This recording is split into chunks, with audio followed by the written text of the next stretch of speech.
नमस्कार दोस्तों, आरकेएन एकेडमी पर आपका हार्दिक स्वागत एवं अभिनंदन। दोस्तों, इस चैनल को सब्सक्राइब अवश्य करें जिससे आने वाली अपडेट आपको समय पर प्राप्त हो सके। दोस्तों, पिछली क्लास में हम सिंधु घाटी सभ्यता की कला के बारे में अध्ययन कर रहे थे। इस संदर्भ में हमने मूर्ति कला के बारे में अध्ययन किया तथा मोहरों के बारे में अध्ययन कर रहे थे। शेष बिंदुओं के बारे में आज हम अध्ययन करेंगे। दोस्तों, मैंने बताया था कि जो सिंधु सभ्यता की जो मोहरें हैं, सिंधु सभ्यता की जो मोहरें हैं वो सर्वाधिक किसकी बनी हुई है? शेर खड़ी की बनी हुई है। सिंधु सभ्यता में जो मोहरें हैं सर्वाधिक शेर खड़ी की बनी हुई है। इसके अलावा काचली मिट्टी, गोमेद, चर्ट व मिट्टी की मोहरें भी बनी है। गोमेद, चर्ट, काचली मिट्टी व मिट्टी की मोहरें मिली हैं। इसके अलावा अपवाद स्वरूप लोथल व देसलपुर से किसकी मोहरें मिली हैं? तांबे की मोहरें मिली हैं। सोप स्टोन की जो मोहर है वह लोथल से मिली है। सोप स्टोन की मोहर लोथल से मिली है तथा मोहरों का आकार कैसा था?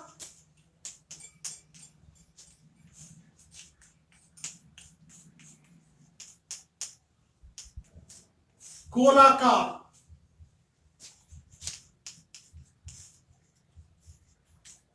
वर्गाकार,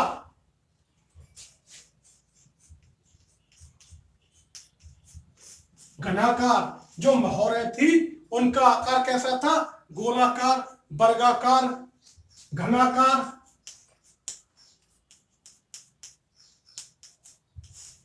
बेलनाकार। तो मोहरों का आकार कैसा था? गोलाकार, वर्गाकार, घनाकार, वर्गाकार। और जो सर्वाधिक प्रचलित आकार था,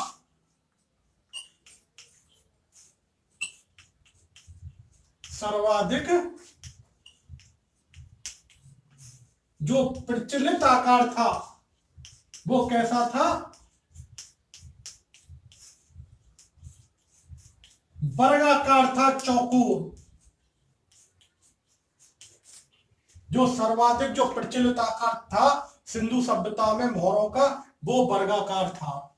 इसके अलावा जो एक मोहर होती थी उसका सामान्य आकार कितना होता था?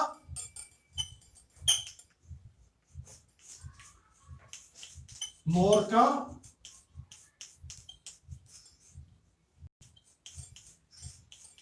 जो सामान्य जो आकार होता था वो 2.8 सेंटीमीटर लंबी होती थी और 2.8 सेंटीमीटर चौड़ी होती थी। यानी 2.8 गुणा 2.8 सेंटीमीटर मोहर का सामान्य आकार होता था। दोस्तों, कुल मोहरों में से मैंने पिछली क्लास में ही बताया था कि 68% यानी कि सर्वाधिक मोहरें कहां से मिली हैं?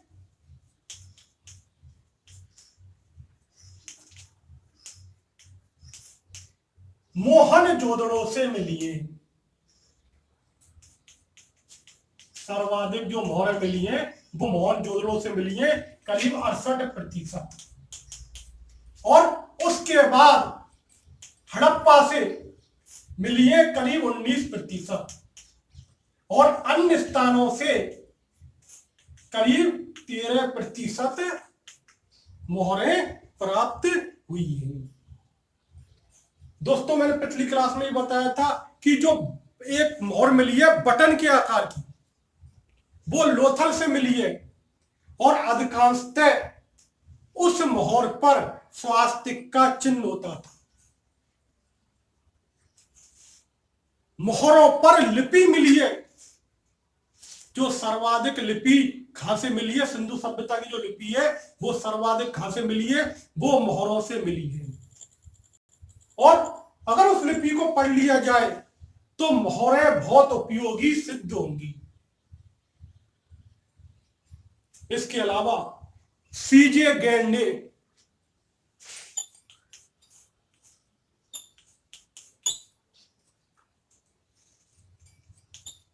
महोदय ने मेसोपोटामिया से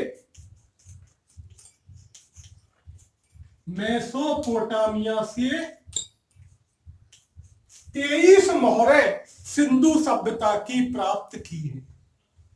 यानी कि जो सिंधु सभ्यता है उसकी जो मोहरें हैं करीब 23 मोहर मेसोपोटामिया से प्राप्त हुई है।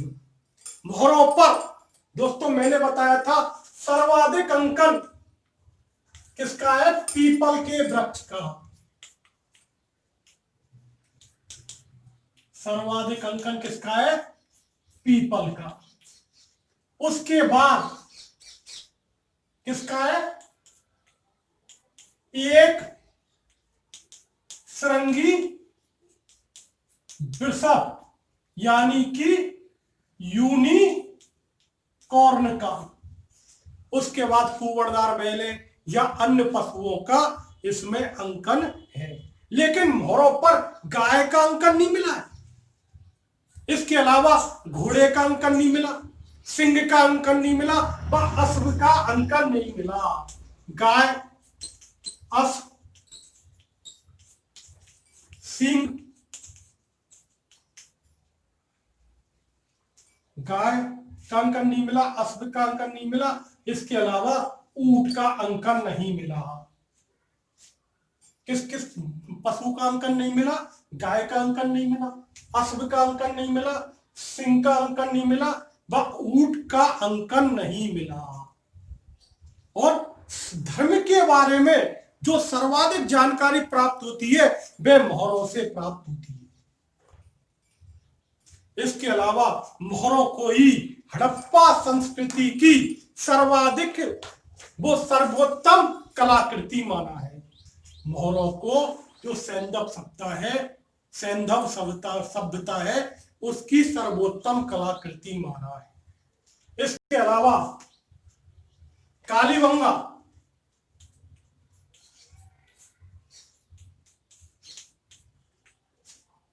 व लोथल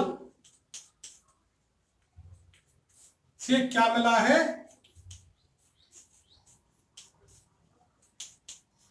राज मुद्रांक मिले हैं।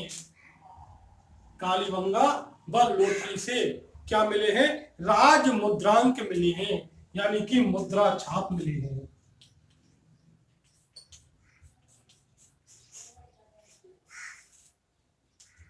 दोस्तों अब हम मृदभंडों के बारे में अध्ययन कर लेते हैं। सिंधु सभ्यता में जो मृदभंड हमें प्राप्त हुए उनके बारे में अध्ययन कर ले। दोस्तों अब क्या है, मृदभंडों के बारे में अध्ययन कर लेते हैं। तो जो मृदभंड है वो व्यावसायिक पैमाने पर, मृदभंड व्यावसायिक पैमाने पर उपयोगितावाद की दृष्टि से निर्मित किए गए थे। सिंधु सभ्यता में जो मृदभंड है वो व्यावसायिक पैमाने पर क्या है कि उपयोगितावाद के दृष्टिकोण से निर्मित किए गए थे। और ये चाक निर्मित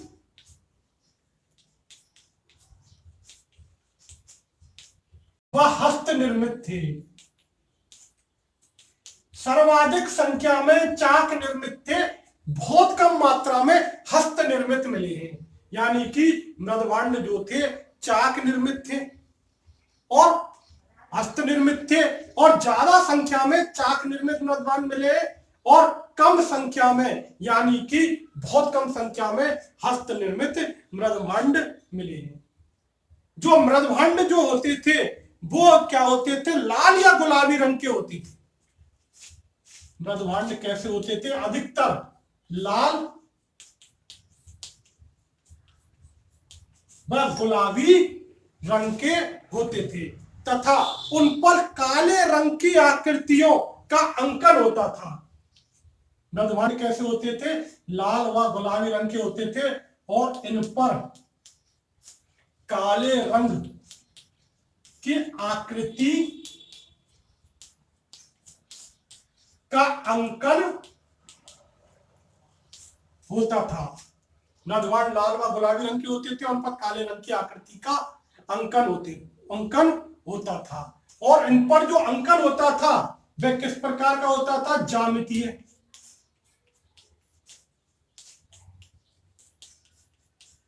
पुष्पाकार व प्राकृतिक जो था वह अंकन होता था। और ज्यामितीय में किस किस चीज का अंकन होता था? वर्ग, त्रिभुज, शंकु आदि का अंकन होता था। इसके अलावा वृक्षों का अंकन होता था और जानवरों का अंकन होता था, पशुओं का अंकन इन पर होता था। इसके अलावा जो पशुओं में मोर, बतख, वृषभ आदि का अंकन होता था। इसके अलावा पीपल की पत्ती, केला, ताड़ आदि का अंकन इस समय होता था। खजूर का अंकन होता था। मछली का अंकन विशेष लोकप्रिय था। मछली का अंकन मृदभांडों पर विशेष लोकप्रिय था और जो मृदभांड जो थे वो बहुरंगी नहीं थे। मृदभांड जो होते थे सिंधु सभ्यता के वो बहुरंगी नहीं थे, अर्थात ये अचित्रित थे। अधिकांशतः जो मृदभांड जो थे वो अचित्रित थे। सिंधु सभ्यता के जो अधिकांशतः मृदभांड है वो अचित्रित थे। केवल नाल बलूचिस्तान से बहुरंगी जो मृदभांड है उनके साक्ष्य प्राप्त हुए हैं। मृदभांड मिले कहां से? नाल संस्कृति से, जो बलूचिस्तान में है वहां से क्या मिले हैं? बहुरंगी अलंकरण मिला है। कहां पर मिला है? मृदभांडों पर बहुरंगी अलंकरण मिला है। जबकि सिंधु सभ्यता में जो बहुरंगी अलंकरण नहीं मिलता। कहां पर नहीं मिलता? मृदभांडों पर बहुरंगी अलंकरण नहीं मिलता। एक नाल स्थान है बलूचिस्तान में, वहां से बहुरंगी जो अलंकरण है उसके मृदभांड हमें मिले हैं। मानवीय जो अलंकरण है उस वह अपवाद स्वरूप ही मिले या ना के बराबर मिले हैं। जो मानवीय अलंकरण है वो बहुत कम, ना के बराबर अपवाद स्वरूप ही मिले हैं, नहीं तो मानवीय अलंकरण इस समय नहीं होता। मोहरों की तरह मृदभांडों पर भी हड़प्पा लिपि मिलती है। मृदभांडों पर भी क्या मिलती है? हड़प्पा लिपि। जैसे मोहरों पर हड़प्पा लिपि मिलती थी। इसके अलावा मोहनजोदड़ो से क्या मिला है? विशेष कोटि का धूसर मृदभांड प्राप्त हुआ है। मोहनजोदड़ो से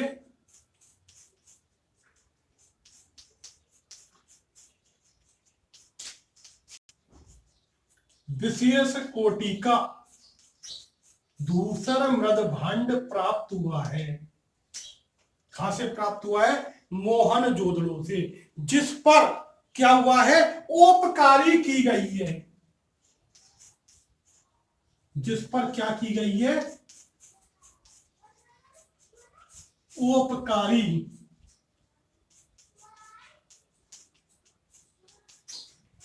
ग्लेजिंग की गई है।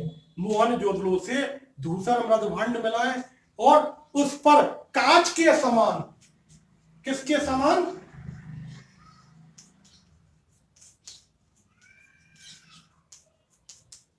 कांच के समान ओपकारी या ग्लेजिंग की गई है। विश्व में ओपकारी का यह प्रथम प्रमाण है। विश्व में ओपकारी का यह ओपकारी का यह प्रथम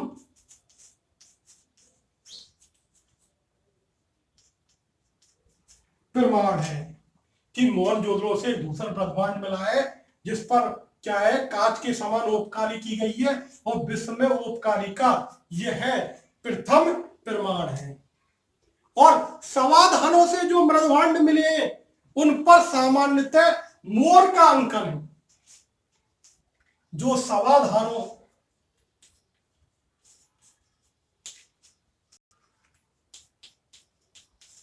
से मृदभांड मिले हैं उस पर किसका अंकन है, सर्वाधिक मोर का अंकन प्राप्त होता है। अब दोस्तों मन का निर्माण।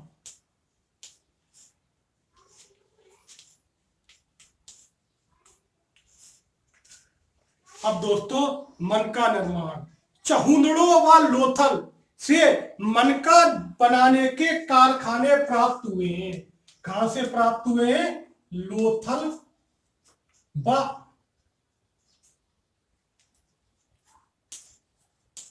चहुंदड़ों से मन का बनाने के कारखाने प्राप्त हुए हैं।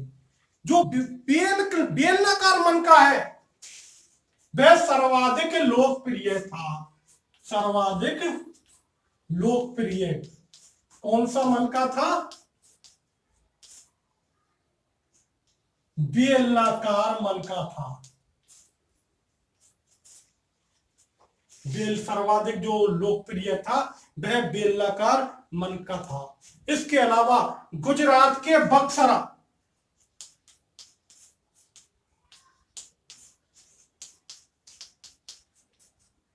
गुजरात के जो बक्सरा नामक स्थान है यहां से अर्ध बहुमूल्य जो पत्थर है उससे मन का जो बनाने वाला स्थल है, जो बक्सरा है यह अर्ध बहुमूल्य पत्थरों से मन का बनाने वाला स्थल है।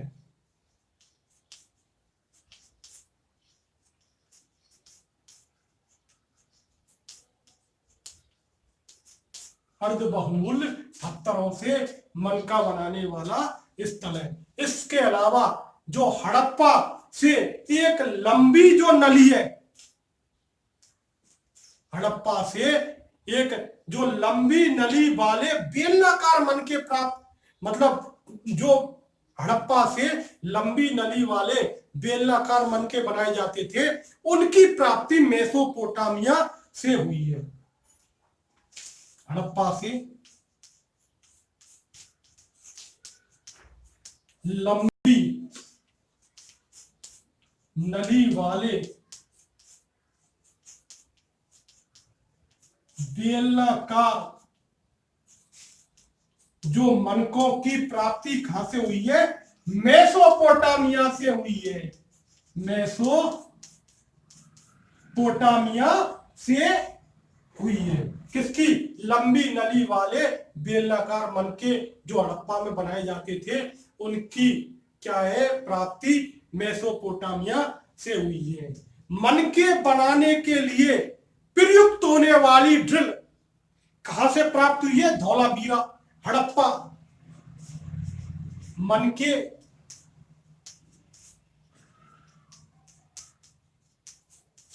बनाने की ड्रिल कहां से प्राप्त हुई है, हड़प्पा।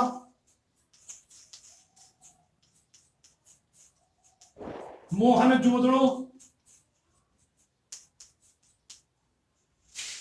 धौलावीरा व चहुंदड़ों से प्राप्त हुई है।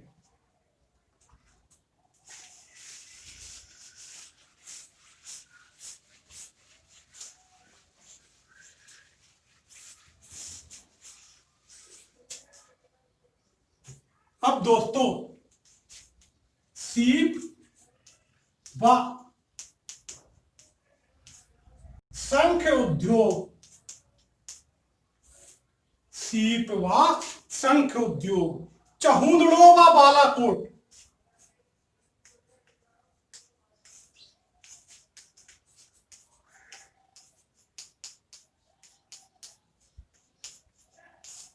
चहुंदड़ों व बालाकोट से क्या है, सीप यानी मोती,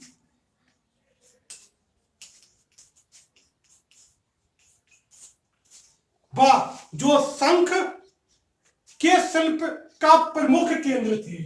चहुंदड़ों व बालाकोट, सीप जो शंख के शिल्प के प्रमुख केंद्र थे। किसके केंद्र थे? सीप व शंख के जो शिल्प है उसके प्रमुख केंद्र थे। और नागेश्वर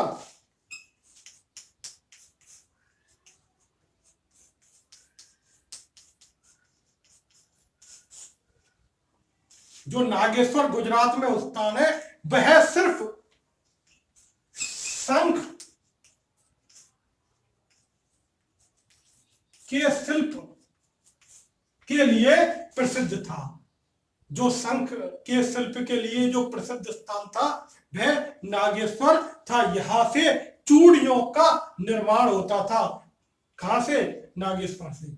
इसके अलावा जो बालाकोट था वहां पर सीप उद्योग बड़ा समृद्ध था। बालाकोट से जो सीप उद्योग था वह कैसा था? बड़ा ही समृद्ध था और यह चूड़ी निर्माण का प्रसिद्ध केंद्र था। चूड़ी निर्माण का क्या था? प्रसिद्ध केंद्र था। अब दोस्तों माप व तोल के साधन।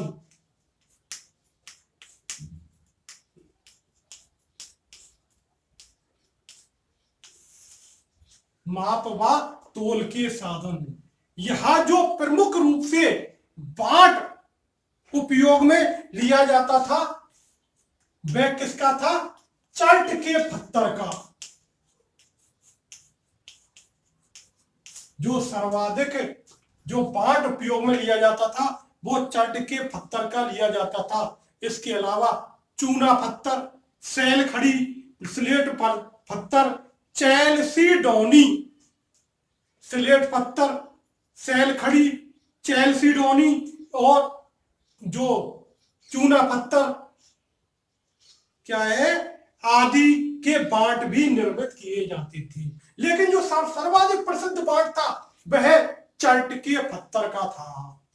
अब तोल का अनुपात क्या होता था?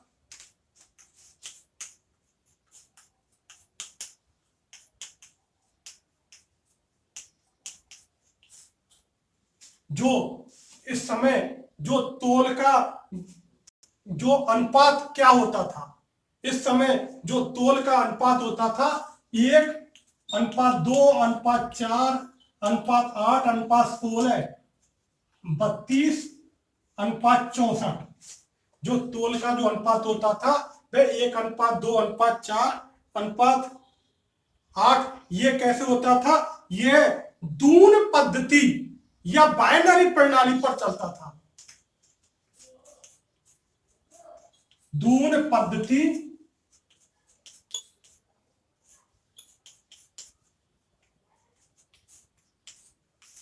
व बाइनरी पद्धति पर चलता था। और इसके बाद ये क्या है? दशमलव पद्धति। जो क्या है? ये क्या है? छोटे मापों के लिए यह पद्धति काम में ली जाती थी। लेकिन जो उच्चतर भारों के लिए जो क्या है? कम भारों के लिए पद्धति काम में ली जाती थी। उच्चतर भारों के लिए क्या है? दशमलव पद्धति काम में ली जाती थी। जो क्या थी, जो 16 के जो दाशमिक में चलते थे, जो बड़े भारों के लिए दशमलव पद्धति उपयोग में ली जाती थी, जो 16 के दाशमिक स्तर पर चलती थी, मतलब 16 के दाशमिक में चलती थी। अब ये कैसे चलती थी कि 16, 160, 320, 640 इस तरह चलती थी। यानी कि जो कम भार जो होता था, निम्न भार, उसके लिए दून प्रणाली या बाइनरी प्रणाली काम में ली जाती थी। और इसके अलावा जो उच्चतर भारों के लिए दशमलव पद्धति जो 16 के दाशमिक में चलती थी, 16, 160, 320 आदि पर 320, 16 से इस प्रकार चलती थी।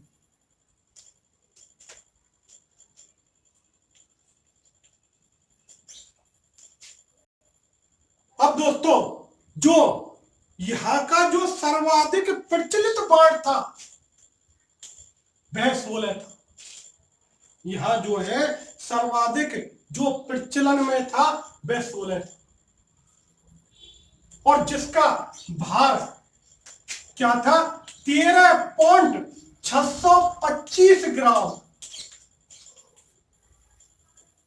जिसका भार क्या था, 13.625 ग्राम होता था, और यह सर्वाधिक प्रचलित बाण था। सर्वाधिक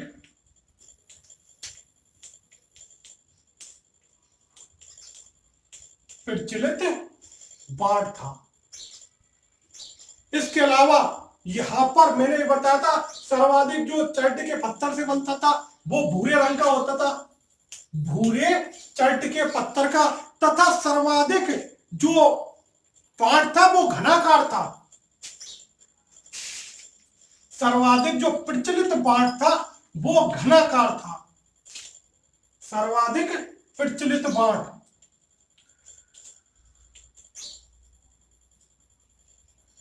सर्वाधिक प्रचलित बाण का आकार कैसा था, वह घनाकार था।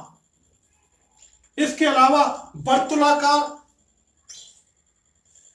शंखाकार, बेलनाकार आदि बाण भी प्राप्त हुए। इसके अलावा वर्तुलाकार, शंखाकार, ढोलाकार, बेलनाकार बाण भी प्राप्त हुए, लेकिन जो सर्वाधिक जो प्रचलित आकार था वह कौन सा था, घनाकार था। इसके अलावा मोहनजोदड़ो से शंख का तराजू, मोहनजोदड़ो से क्या मिला है,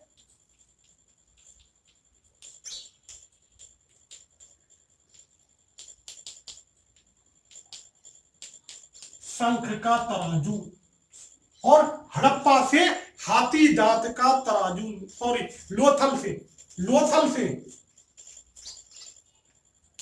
क्या मिला है, हाथी दांत का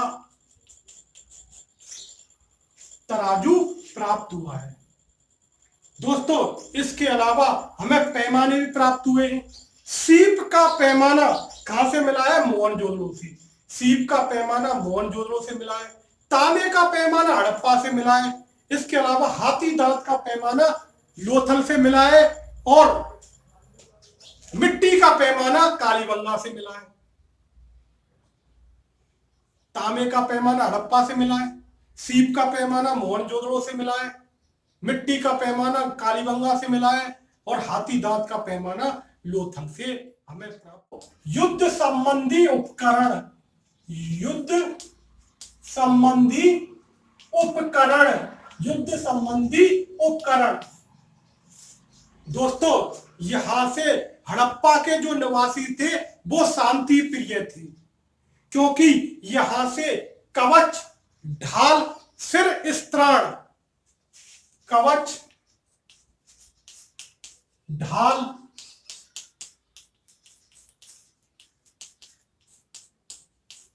सिर स्त्राण नहीं मिले हैं। इस कारण ऐसा कहा जाता है कि यहाँ के निवासी क्या थे?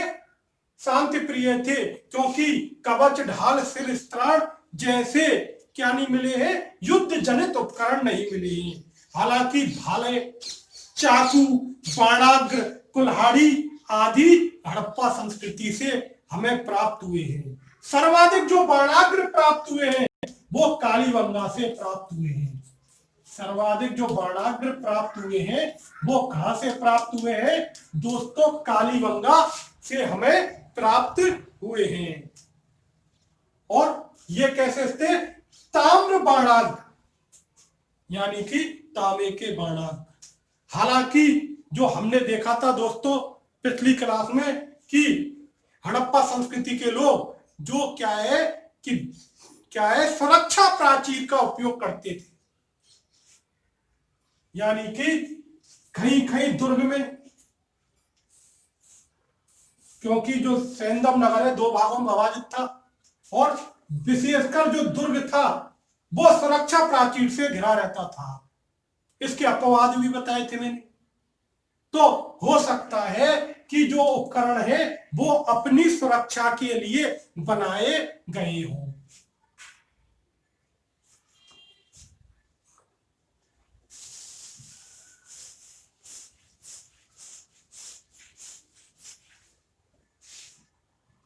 आभूषण दोस्तों, मैंने जब सामाजिक जीवन बताया था, जब मैंने आभूषण के बारे में बता दिया था कि जो यहाँ के जो आभूषण थे वह सोना, चांदी, कांस, तांबा, पत्थर आदि के बने हुए थे तथा स्त्री व पुरुष दोनों को ही आभूषणों का शौक था। दोस्तों मैंने पिछली क्लास में आभूषणों के बारे में अध्ययन करा दिया था। नमस्कार दोस्तों।